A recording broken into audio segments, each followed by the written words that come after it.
Peter May played 66 Test matches in a 10-year period, 1951 to 1961, but it was a career that was cut short. He retired from the game at the age of 32, which seemed far too young for someone of his ability.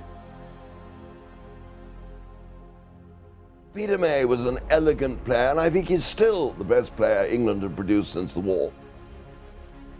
It was Richie Benaud who once described him as not just the greatest English batsman since the Second World War, but the only great English batsman. Peter May was a classical player. He learned his game at Charterhouse and then at Cambridge on that perfect wicket at Fenners. He'll always be remembered as being this wonderful classical player. He drove strongly. He was a master of the on-drive, which is the most difficult shot perhaps to play really, really well. Played for Surrey and captained England, took over from Len Hutton. And of course he and Cowdrey had that extraordinary partnership of 411 when England were playing the West Indies in 1957. Ramadan, the West Indies spinner, bowled England out for nothing in the first innings.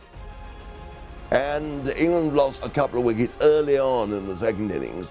And then May and Cowdrey came in, put on 411, and the whole series switched round.